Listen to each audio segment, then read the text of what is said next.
ടെക്സെറ്റ് റിമ്പത്തിൻ്റെ പുതിയൊരു വീഡിയോയിലേക്ക് ഏവർക്കും സ്വാഗതം. ഇന്ന് നമ്മൾ പഴയ മോഡൽ കാർ സ്റ്റീരിയോകളിൽ ബ്ലൂടൂത്ത് ആക്സസ് ചെയ്യുന്നതിനായി ഒരു മൊഡ്യൂൾ നിർമ്മിക്കുകയാണ്. ഈ ഒരു ബോർഡ് ഞാൻ 60 രൂപക്കാണ് വാങ്ങിയത്. ഇതൊരു സ്റ്റീരിയോ ബോർഡാണ്. അതിന് കണക്ട് ചെയ്യുന്നതിനായിട്ട് ഞാൻ ഒരു USB പഴയ ചാർജിങ് കേബിളാണ് എടുത്തിട്ടുള്ളത്. ഇതിൻ്റെ ഈ ഒരു USB A ടൈപ്പ് വരുന്ന ഈ ഒരു ഭാഗമാണ് നമുക്ക് ആവശ്യം. കൂടാതെ ഇതിൽ നിന്ന് ഔട്ട് എടുക്കുന്നതിനായിട്ട് ഒരു സ്റ്റീരിയോ പിന്നാണ്, നമ്മുടെ ഹെഡ്സെറ്റിൻ്റെ ഒക്കെ പിന്ന് വരുന്ന പോലത്തെ പിന്ന്. ഇതില്ല കിട്ടുന്നില്ല എന്നെങ്കിൽ സ്റ്റീരിയോ പിന്ന് വാങ്ങിയതിന് ശേഷം വയർ സോൾഡർ ചെയ്തെടുത്താലും മതിയാവും. ഇത് പഴയ ഒരു കാർഡ് റീഡറിൻ്റെ കവറാണ്. ഇതിനുള്ളിലേക്കാണ് ഞാനിതെല്ലാം കൂടി പിടിപ്പിക്കുന്നത്. അപ്പോൾ ഈ ഒരു ബോർഡിലേക്കുള്ള കണക്ഷൻ പവർ സപ്ലൈ നമ്മുടെ USB പിന്നിൽ നിന്നും റെഡും ബ്ലാക്കും വയറിങ് എടുത്തിട്ടുണ്ട് 5 വോൾട്ട് സപ്ലൈ കൊടുക്കുന്നതിനായി. കൂടാതെ ഇതിൻ്റെ ഔട്ട്പുട്ട് വരുന്ന ലെഫ്റ്റ് റൈറ്റ് ചാനലുകളും ഗ്രൗണ്ടും ഞാൻ ഈ ഒരു വയറിലേക്ക് കണക്ട് ചെയ്തിട്ടുണ്ട്. ഇത്രയുമാണ് ഇതിൻ്റെ വയറിംഗ് എന്ന് പറയുന്നത്. ഇനി ഇത് നല്ല രീതിയിൽ നമുക്ക് ഈ ഒരു കവറിലേക്ക് ഒട്ടിച്ച് ഇത് ഇളകാത്ത രീതിയിൽ വണ്ടിയിലൊക്കെ ഉപയോഗിക്കുന്നതിനാൽ നല്ല രീതിയിൽ തന്നെ ഗ്ലൂ ഗൺ ഉപയോഗിച്ച് ഒട്ടിച്ചെടുക്കണം. ഇത് കിടന്ന് ഇളകാത്ത രീതിയിൽ ഞാൻ നല്ല രീതിയിൽ ഒട്ടിച്ചെടുത്തിട്ടുണ്ട്.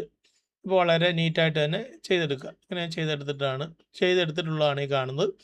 നമുക്കിതൊന്ന് ടെസ്റ്റ് ചെയ്ത് നോക്കാം. ഞാനിത് ടെസ്റ്റ് ചെയ്യുന്നത് ഈ ഒരു JVCയുടെ സെറ്റിലാണ്. ഇത് പഴയ മോഡലൊരു സെറ്റാണ്. ഇതിൽ ബ്ലൂടൂത്ത് ഇല്ല. അപ്പോൾ നമ്മളിതിൽ ഓക്സ് സെലക്ട് ചെയ്യുക. നമ്മുടെ ഇൻപുട്ട് സെലക്ട് ചെയ്യുമ്പോൾ ഓക്സ് സെലക്ട് ചെയ്തതിന് ശേഷം നമ്മുടെ ഈ ഒരു USB സോക്കറ്റിലേക്ക് നമ്മൾ ഈ നിർമ്മിച്ചെടുത്ത ഒരു മൊഡ്യൂൾ കണക്ട് ചെയ്യുക. അതിനുശേഷം ആ ഒരു വയർ 3.5 mm ജാക്ക് നമ്മുടെ ഈ ഒരു ഓക്സ് ഇൻപുട്ടിലേക്ക് കണക്ട് ചെയ്യുക. ഇതിന് ശേഷം നമുക്ക് ഫോൺ എടുത്ത് ബ്ലൂടൂത്ത് സെലക്ട് ചെയ്യുക. ബ്ലൂടൂത്ത് നമ്മൾ ആദ്യമായിട്ട് ഇത് ബ്ലൂടൂത്ത് കണക്ട് ചെയ്യുമ്പോൾ ഇത് പെയർ ചെയ്യേണ്ടതായിട്ടുണ്ട്. അതിന് നമ്മൾ ബ്ലൂടൂത്തിൽ ലോങ് പ്രസ് ചെയ്യുക. ലോങ് പ്രസ് ചെയ്ത് കഴിയുമ്പോൾ ഇത് സെർച്ച് ഓപ്ഷൻ വരും. നമുക്ക് സെർച്ച് ചെയ്യാം.